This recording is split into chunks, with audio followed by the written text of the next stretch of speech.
Hey guys, it's Nathan from the Kentucky Cycling YouTube channel. Welcome to the next Zoom interview in the Kentucky Cycling Connection series. I'm super intrigued today to introduce my guest, who is one of the leaders of a different kind of bike club with what has to be one of the most unique club names. With a diverse group of riders describes themselves as a drinking club with a bike problem, I'd like to extend a big Kentucky cycling welcome today to John Mahorney from Louisville's Crazy Ridenfaden. Hey Nathan, thanks for having me. Thank you for being here.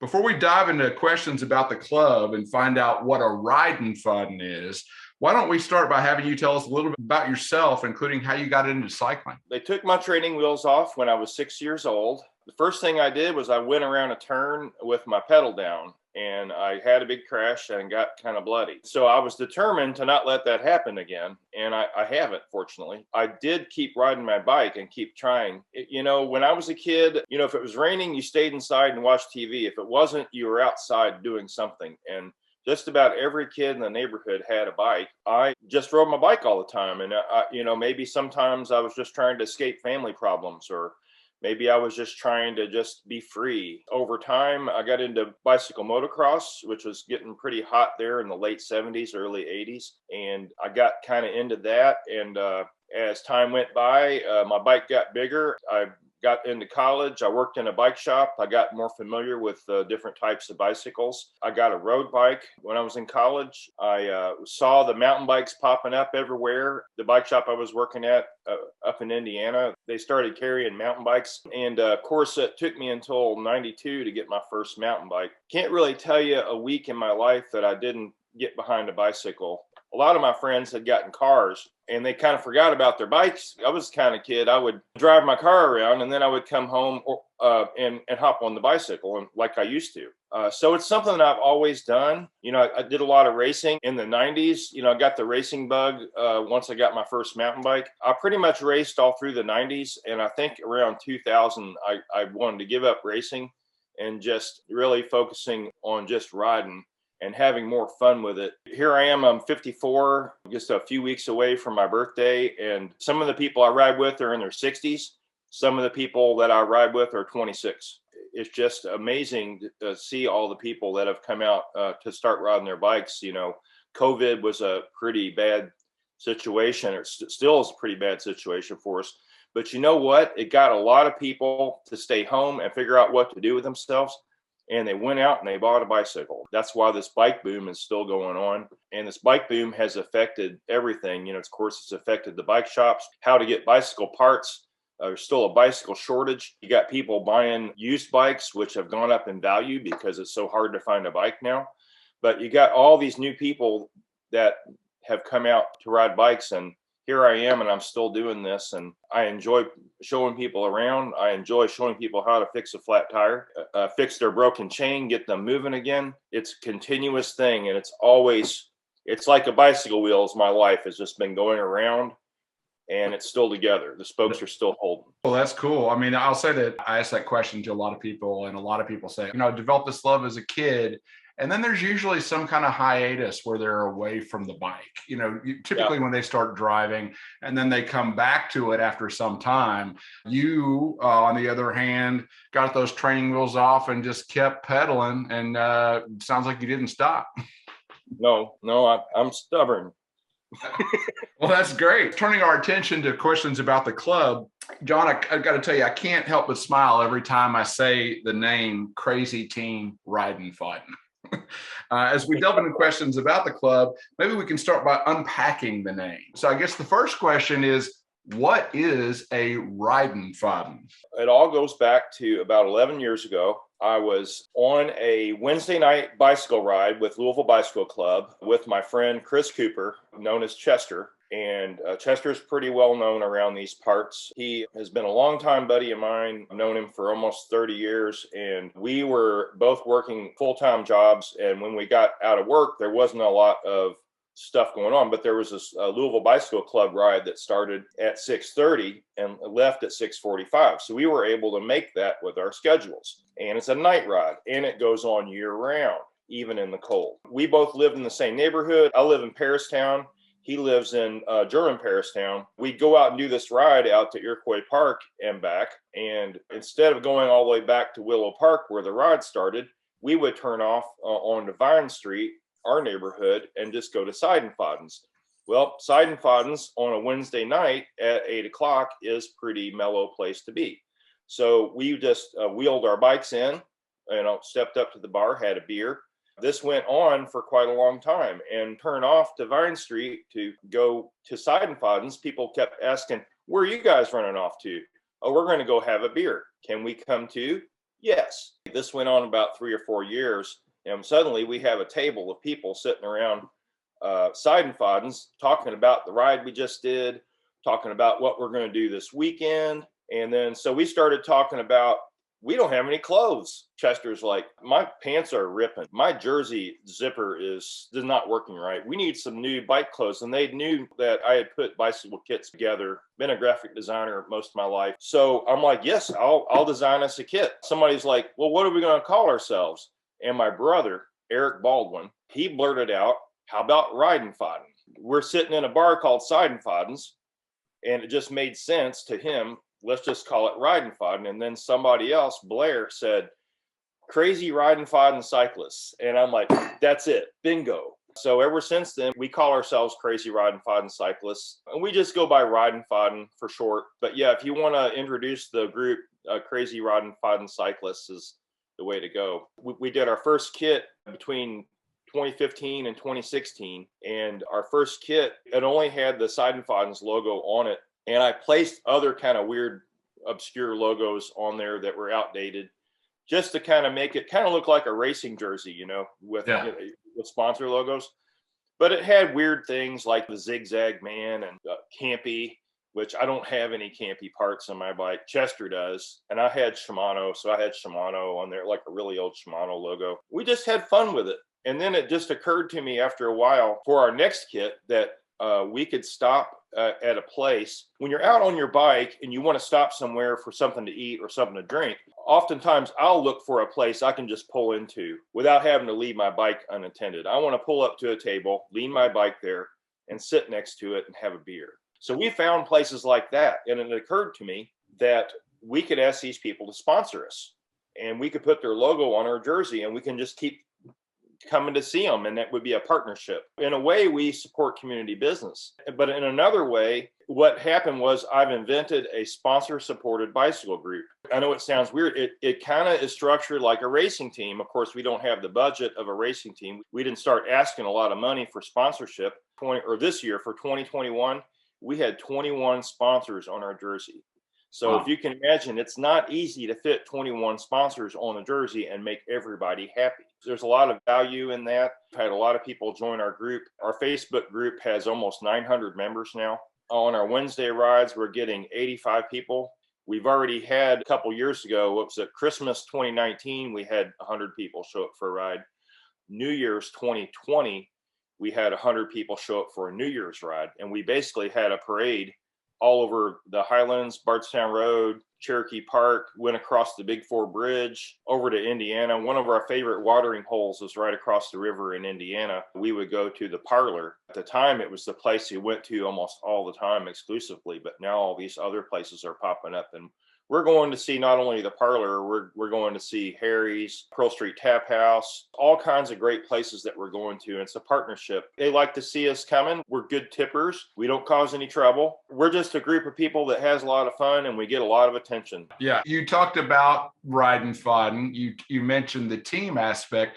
What about that word crazy? Well, crazy, it came about not because we do insane stuff like, just horrible behavior on our bicycles. It's all about the crazy routes that we do. The crazy aspect is, we just go do these epic rides, fly down a hill real fast, head to the pub and have a beer afterwards and try to get yourself home safe. It's something you didn't think of before. It's like, your typical bike club is going to drive to a ride.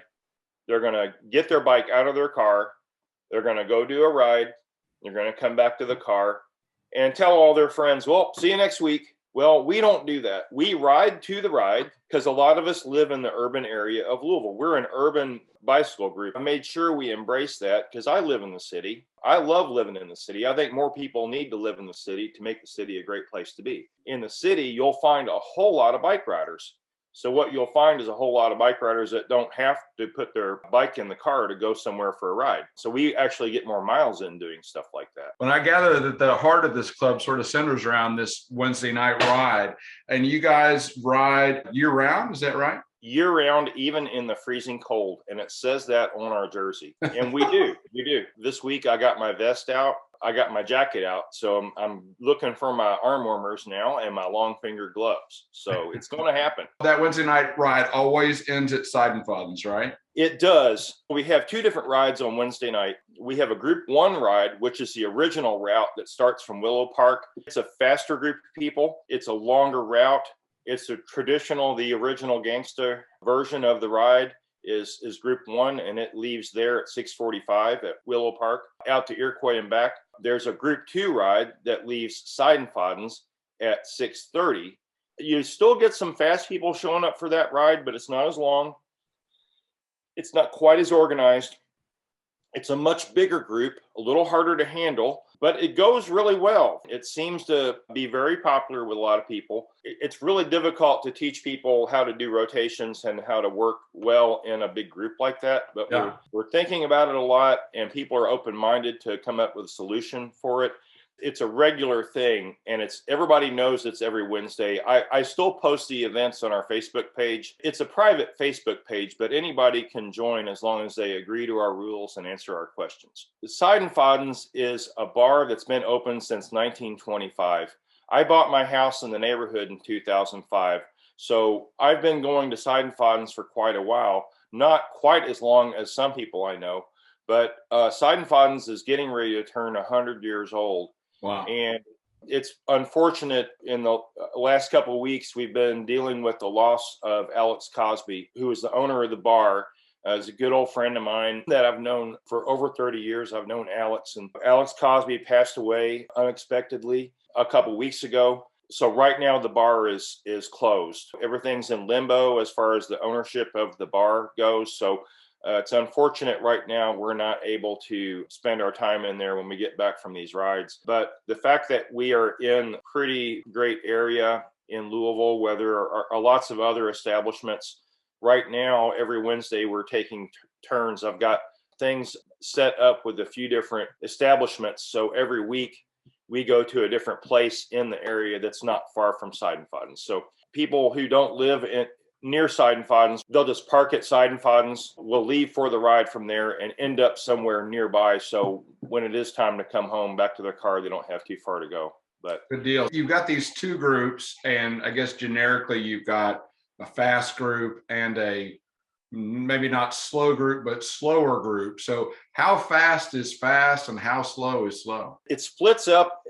Even group two splits up into like 3 or 4 groups. So group one is primarily a lot of either racers or people who have raced before, who can hold a wheel and they can draft and they can keep up with these people. It's pretty fast. I would say group one ride, there's more stopping. So there's more lights. Mm-hmm. It's a longer route. So your average speed for the ride is probably not going to be super high. My average has been a little over 20 before on that group one ride. Depends on how I feel. If I get dropped or something, maybe my average speed might go down to 18 or 19. It's easy when you're out there on the parkway for group one or group two. That lead group there is going to pedal between 25 and 30 miles an hour. Wow. On your way out you have to do the hill climb up to Iroquois Park, and you do the top loop and come back down. And then it's pretty fast on the way back into town. But you're going to see averages from our riders. The fastest riders will average 19 to 20 miles an hour fairly easily. And that's after stopping for stoplights and things like that. So what about on the slower end of things? And I'm thinking for newer folks who might be interested in this, if they're coming out, and you mentioned that there are potentially end up being multiple groups, is that something that occurs before the ride or kind of during the ride, or how does that work? Group two is a swept ride. Gotcha. there is always a sweeper. We welcome all abilities on the Group 2 ride. I advertise the Group 1 ride as a really fast ride that you really don't want to go to unless you want to do a race pace. So yes, and in between there are different paces. There's new people. They don't really care about, closing that gap between them and these other people. Plus, you got that many people all strung out down the road. You come to a traffic signal at every block and suddenly it turns red. It splits the group up. So the group's going to get split up just because of the urban traffic lights, Right. Also. But then sometimes you'll be able to catch back up because they're still sitting at the red light. Your light turned green. You just power up and just meet the group again. Or you just sit back and you and the people around you form your own little group and you're not really concerned about anything. It pretty much regroups when it gets to Iroquois Park before we turn around. It regroups there anyway. So you'll always look forward to, I have another chance to stay with the group because we're going to regroup there at the top of Iroquois Park. So yeah, we have newer people that show up that they haven't really ridden with people very much. They learn how to ride with people really quick, and we help them do that. Now, I said that Group 2 ride is swept, which means either I or my brother or someone is going to look after people who are new and they're off the back. I always talk with people, make sure they're comfortable with that. I don't want to leave them behind. Like I said, we ride year round, even in the freezing cold, which puts us out on the parkway in the dark. Everybody has to bring lights. So I'm not in the mood to leave people out there in the dark. Try to go ahead and escort them back to where we started. Are you talking about Southern Parkway? Southern Parkway, yeah. We ask that if someone's new and wants an escort to let us know on the event, in the information for the event.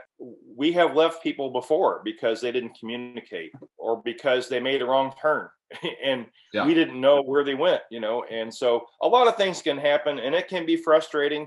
I try to keep it fun. And I try to be very apologetic if somebody gets upset. I try to figure out a way to remedy that somehow. My friends know I try to make a lot of people happy, like try to make everybody happy. I just can't do that because when you're making one group of people happy, the other group of people is not happy. But if I make an effort, sometimes that's enough to get people to change their, if they're upset with us, they may change if I tell them I'm sorry. And that next time we'll try to keep a better eye on things. But but I guess the good news is if they come back, it's the same route, right? So even if it's always the same route. Yeah. Once they get used to it, they know it. And I actually have people that I don't have to sweep anymore because, I know the route. You just go ahead and go take care of those guys. There's a Monday recovery ride that we do also from Waterfront Park, from the Big Four Bridge at 5:30. I'm not sure what's going to go on with that when the time change comes in. That's the same route also, but I like to keep things interesting by making the routes different. So you've got these regular rides that are on Wednesday nights and then a recovery ride on Monday nights. Talk to me about other rides and then how you communicate that to your group. Right now, we pretty much run all of our club communication through our Facebook page. I try to be fairly transparent about our events. Each ride is an event. Give as much information about the expectations of that as I can. In most cases, I'll provide a route. The only times when I won't provide a route is when it's a mountain bike ride. And that's more of in a controlled area. Where a lot of people kind of know what we're going to do anyway, and I won't really have to leave a route for some of the trails we're going to do. Monday night is the recovery ride. Tuesday night is Bridge to Knobs, or it's been alternating all summer. Bridge to Knobs first week, then the second week we do something different like Bridge to Bridge. Or we do a mountain bike ride, or we do something that we've been doing a lot here lately that is turning out to be very popular and a lot of fun. It's called West Worlds. So in Louisville, we have these 3 Olmsted parks: Cherokee, Iroquois Park, and Shawnee Park. So Shawnee is in the west end. Shawnee is flat. It's got just a little dip in part of it. It's a great circuit course for bicycle racing. We started this ride called West Worlds that rides from the Big Four Bridge, great meeting place for a bike ride, Big Four Bridge, right out to Shawnee Park. And we do 2 4-lap races out there. I'm the official. I stop. I got a bell on my bike. And I say, we're going to do 4 laps. On the last lap, I'm going to ring my bell. That's going to be the bell lap. The circuit is maybe 1.3 miles. Every other week, we've been going out to Shawnee Park and doing Westworlds. That's Tuesday. And when the time changes, guess what happens? When it's dark and the time changes, we can't really go out and do these big road rides in the evening because it's getting dark. So I came up with a Ridenfaden Roubaix. The Highlands has tons of brick alleys. So it is an alley ride. We did an alley ride last night through the Highlands and through Irish Hill, Butchertown, and it's about 10 miles of mostly brick alleys. It's really great to have with a gravel bike or a mountain bike or something with bigger tires. You can do it on your road bike, but it's bumpy. So Ridenfaden Roubaix is something I'll switch to when the time changes. Somebody might schedule a Friday ride, but not me. I'm usually ready to take a break. I've been riding all week, almost every day. It's kind of a day for me to get things done, do a little cooking, relax a little. But then I'll do a big ride on Saturday and then on Sunday. And it really depends on my schedule. But this week, I have a ride that goes up to Indiana. Most of our rides go to Indiana because we're about 2 miles from the Big Four Bridge here. It's so much easier for us to go up to Indiana to do a great ride with less traffic in a less populated area up there than it is here in Louisville. In Louisville, our best hope is to go out to Jefferson Forest. It's not as easy to get out to the east end. But the ride that I'm doing tomorrow morning is called the Blanc and Doolittle Double Trouble. And it's a 51-mile ride that goes up into the Floyd Knobs, climbs Blanc Knob, comes down Farnsley Knob Road, and goes up Doolittle, which these are 2 infamous hill climbs in our area. So let's talk a little bit more about the culture of the club. So I'll say I just recently met a few of your riders at the Limestone Cycling Tour in Maysville a couple of weeks ago. And when I asked one of the riders about the makeup of the club, she said eclectic. And assuming that you agree with that description, can you just kind of talk a little bit about the various kinds of riders and the thread that connects them? We are a fairly diverse group of people. In our group, we have just about all walks of life. All walks of life are welcome in our group. What we don't welcome are people who try to separate themselves from other people sometime in a negative way. We don't allow people to bully anyone. We look down on any sort of behavior that makes the group look bad. If you're out there riding horribly and making our group look bad and making it unsafe for other riders, we do not allow that.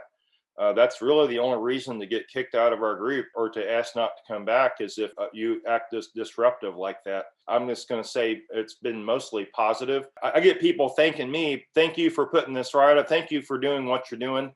And I just have to thank them for showing up. Thanks for showing up for the ride, because if you didn't, I wouldn't be motivated to do this. We have some pro level cyclists in our group, almost pros. You know who you are. And we have some brand new people who have never ridden a bike in their life, and they just learned how to do that in, a couple years ago. We have people who just started riding a couple months ago. Oh, I just bought my first bike a week ago. What do I do? And then you have everybody in between. So I have people right now that I ride with almost every week who, when they joined the club, they didn't know how to do some things. They didn't know how to fix their flat tire. They didn't know how to fix a chain, whatever. They didn't know how to stay with people when you're drafting. Now they're riding like pros. So we're seeing people who start out as a beginner, and a year later, they are just keeping up with everyone and pulling away from people. And, this is not all about how fast you're going to be. It's just improvement. It's confidence building. Anybody can go out and learn how to stay with a group of people if they really think about it and they really try. Or you don't have to do that. You can go do your own thing. Let me tell you a little bit about how Group 2 started. Group 2 is a unique, fun-loving group of people who don't take it seriously at all. They just want to go out there and ride a bike and have a beer afterwards. It doesn't matter how fast they go.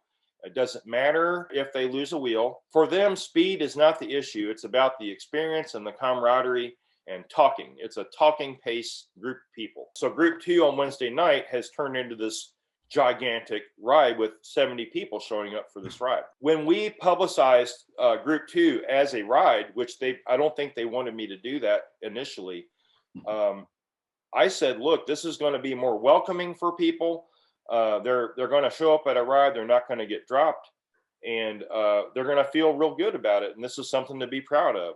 What I really like about what I'm hearing about these new folks who are being brought along is that I think a lot of people get to a point in their riding where they forget what it was like to be a new rider, and we've had this huge bike boom and sort of the silver lining of COVID. So to have a club that actually creates a welcoming atmosphere for new folks who are just getting started, I think is really key to sort of promoting a broader bike culture, which seems to be part of what you guys are doing. Nathan, we're still working on it too. Everything's always a work in progress. I think I'm a work in progress. You're probably a work in progress too. Absolutely. Everybody grows. There's an opportunity for growth. Whenever there's a problem that sprouts up, there's an opportunity to nurture that and figure out how to do that.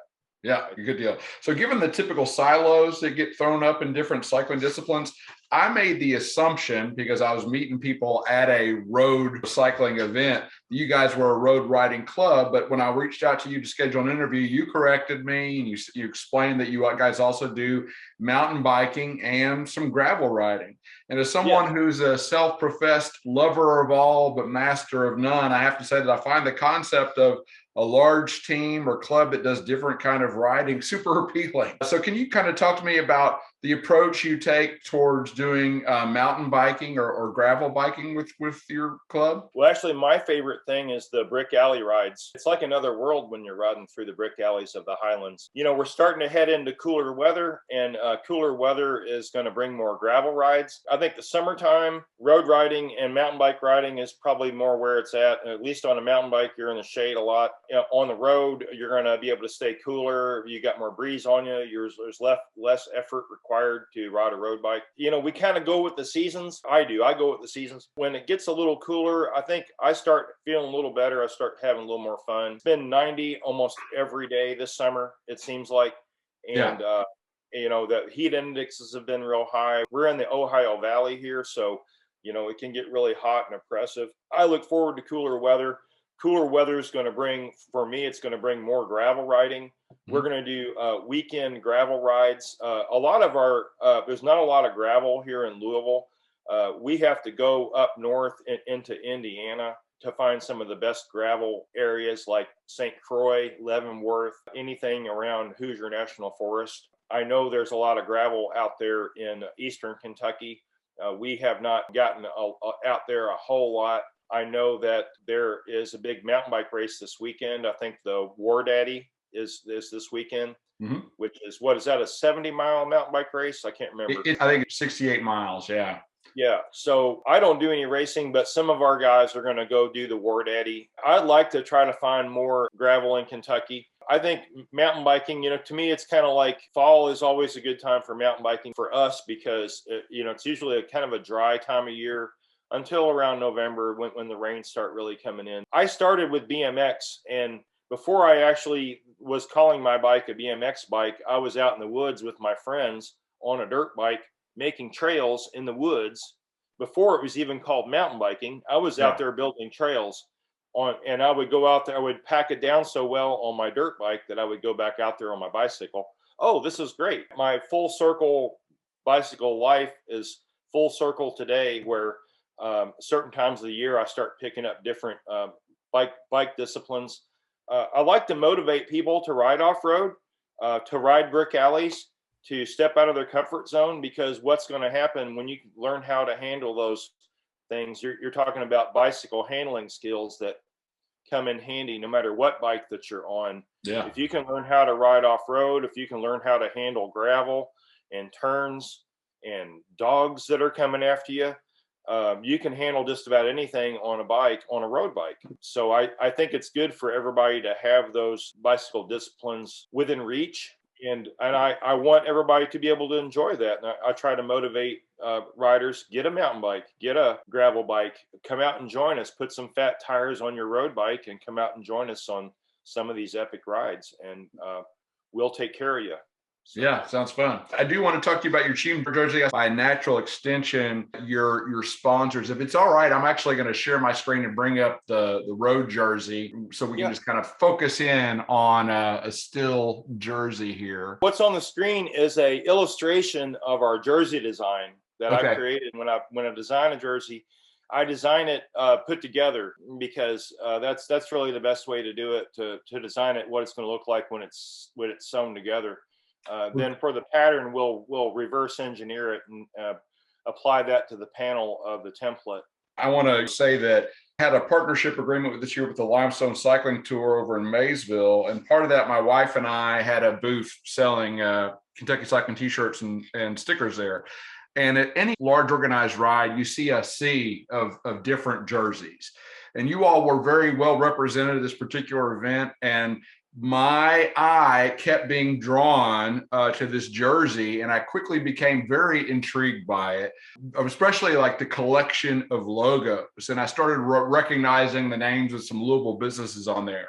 So talk to me about your jersey design, and by extension, necessarily your sponsors. All local businesses we're seeing here? Yeah, and there's a lot of other strange things on there. If you notice, there's an albino donkey. It's right under the right here logo. Yeah, little albino donkey. Yeah. There's a story behind that. And then there's a dog down there on the side panel. Yeah. That's Wally. And he is owned by our folks at VeloFix, who are one of our sponsors. They have the side panel. We thought Wally's a pretty cool dude, and we wanted to put him on the jersey. And, and there's a couple beer cans flying around, and there's maybe a bourbon bottle somewhere. And there's that little saying that says, "We ride at night year round, and even in the freezing cold." Those are things that I make sure to find a way to sneak onto the jersey every year. We also have a I Rode Here from Kentucky logo on the right sleeve under the P logo. That's a friend of ours named Drew Eschelberger, who has ridden across the country. He has a saying on his Instagram and his social media, "I rode here from Kentucky." Now, he's ridden across the country a few times, and right now he's planted in Austin, Texas, where he's selling bicycles for a living. There's something for everyone on our jersey. Some people ask, what's the story behind the bird? The wings with the Ridenfaden logo in it. Well, we were riding up in Indiana. We had a pretty good ride up there in an area called New Hibernia. And we come around a corner, probably about 25 miles an hour. It was a group of maybe 10, maybe 12 of us. And there were some turkey vultures in the middle of the road around the corner, sweeping up sand and dust.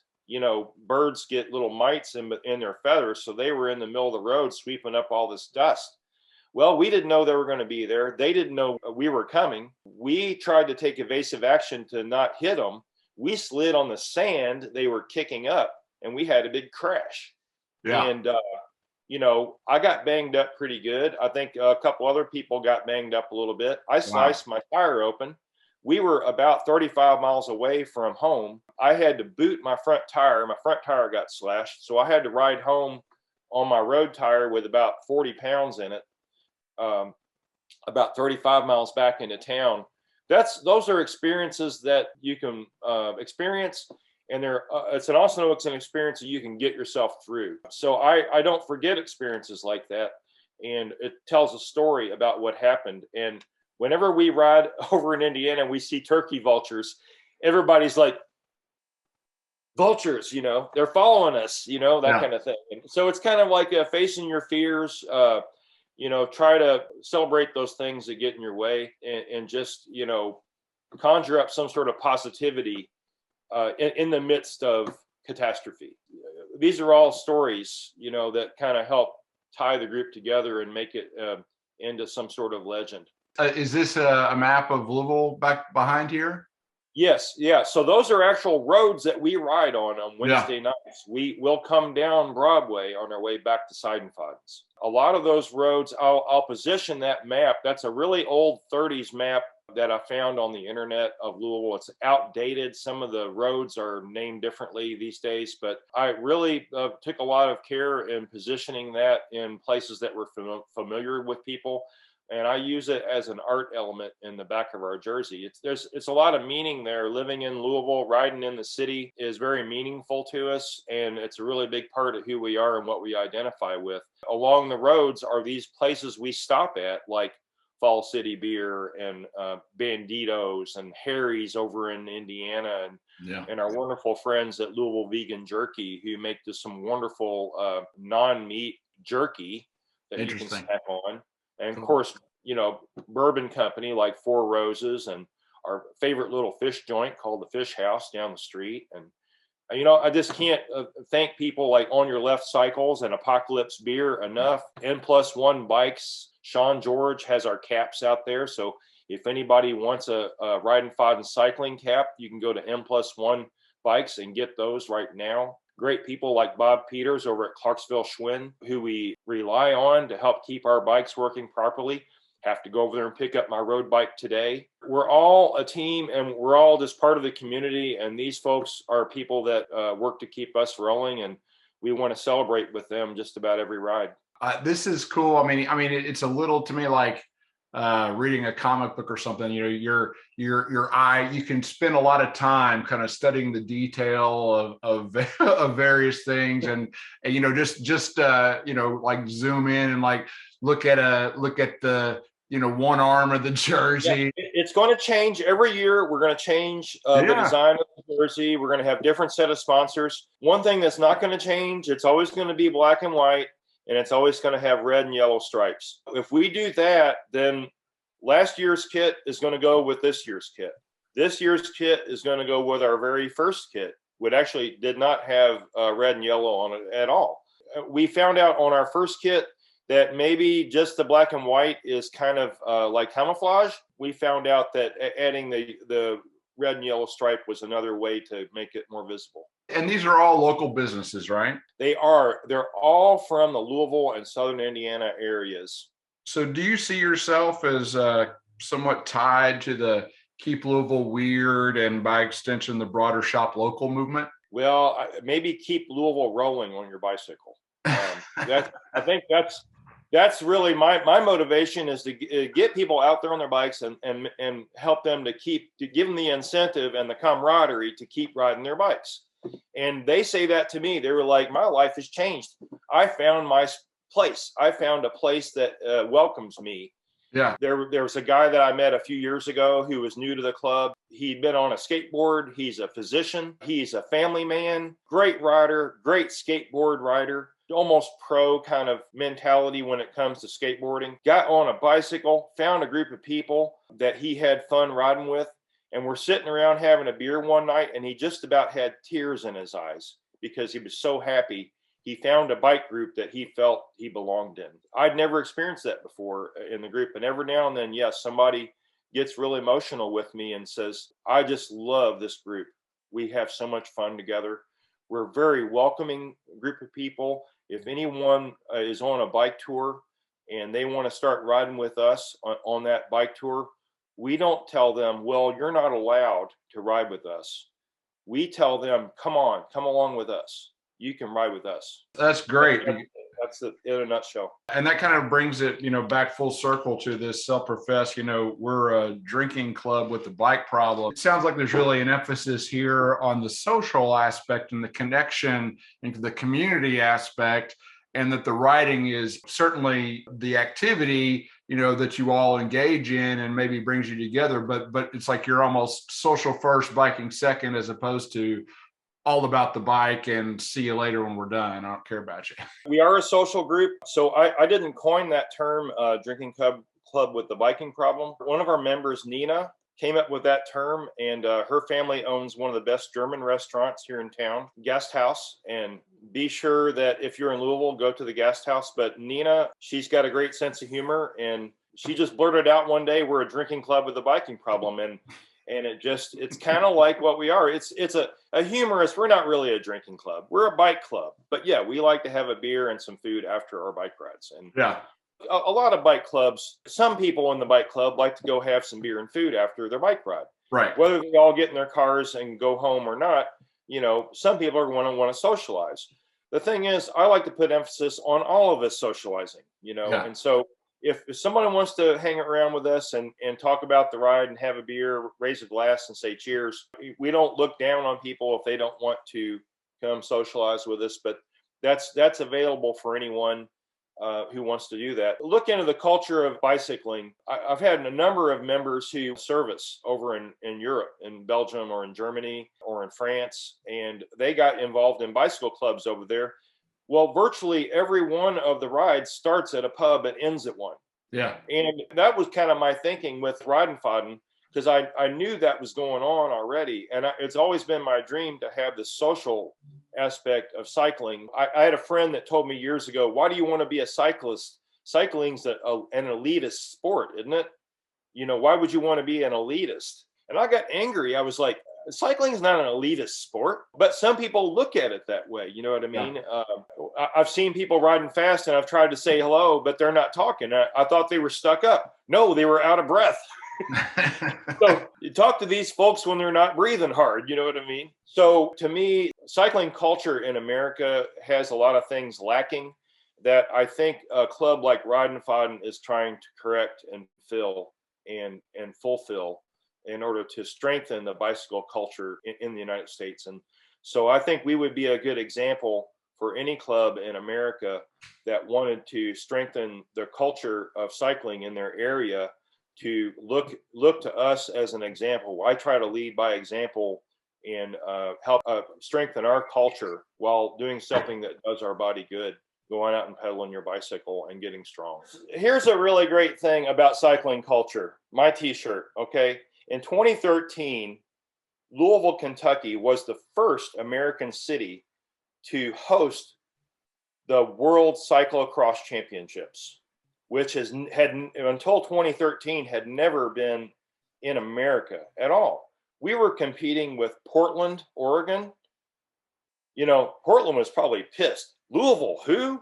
You know, Yeah. But we did. We had cyclocross world championships. It was a snowy day. I'm here in my living room. I'm watching a European broadcast of the cyclocross championships in Louisville, Kentucky, with some of my favorite racers out there on the course. This is cycling culture. This is American cycling culture. We are in the middle of it right now, and I was just soaking it up. I got my clothes on. I went out on my mountain bike in the snow and rode over there to the course. I was watching on this European television broadcast, and here I am just a few miles away from the World Championship cyclocross race almost in my neighborhood. That's cool. I ride over there and ride past it, and I see my friends in there with a beer glass, watching these people ride bikes in the sloppy snow. I mean, yeah. It doesn't get much better than that. Yeah.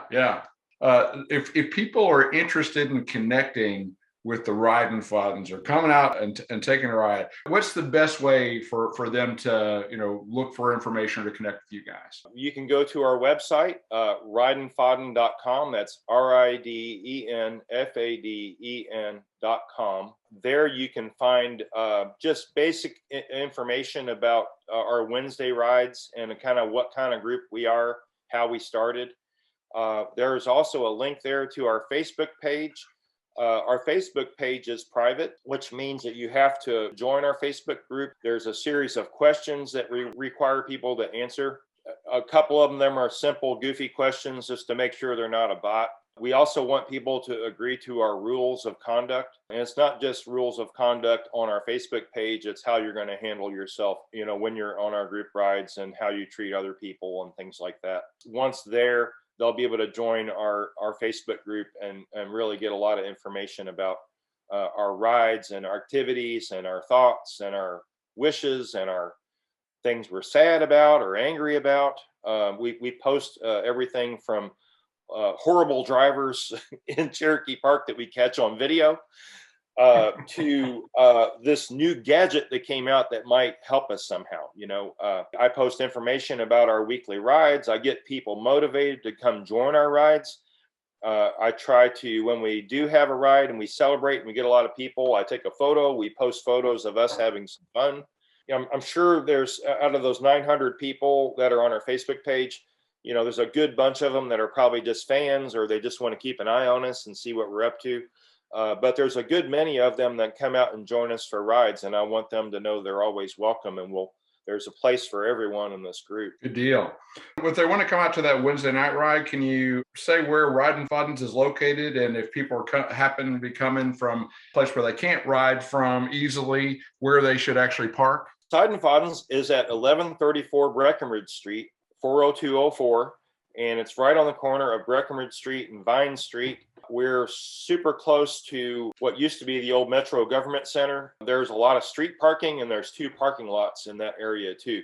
We do ask people to not park in front of our neighbors' houses because there's lots of other parking. A lot of people that live around here have only street parking. They don't have driveways, so they kind of rely on their street parking. Unfortunately, they're not reserved. Those aren't reserved street parking areas, so it's easy to take someone's parking spot, but it's just as easy to park not in front of somebody's house. But it's pretty easy to come join up with us. I recommend when people start to ride with us, they just come to the Group 2 ride at Sidenfaden's. It meets at 6:15. All of our rides have a 15-minute cushion. We meet at 6:15 at Sidenfaden's for Group 2, and we roll at 6:30. Pretty much the ride will roll right at 6:30, so try to get there before 6:30 and be ready to roll. If you are new to the group, be sure to let me know or let some people know that you're new so we can get you an escort and keep an eye on you and make sure that you don't get left behind. And that's kind of one of our priorities to do that. Right now, we're going to a different pub after our rides while Sidenfaden's is closed and in limbo. And we announce that in the rides. I'll announce the place where we're going to that evening. It's a really good way to meet us and enjoy the experience. And it's also a good way to find out what's going to go on this weekend. A lot of people ask me, when are you going to do the kit? How can I get one of those kits, those bike jerseys? I really like people to ride with us before they get one. Right. I don't want our jerseys to be on sale for just the whole world to buy. I want it to be special for people that are here in Louisville and who ride with us. Yeah. That doesn't mean I don't make any exceptions. It just means that that's kind of what on my wish list to, or at least get to know us and ride with us. We don't pay any dues in this club. We just pay our tab at the bar.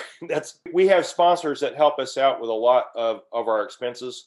We're actually saving a lot of money right now for really great big things that we want to do. We want to put on some tours. We want to really get involved in bike racing. We want to help the city with its bicycle infrastructure efforts.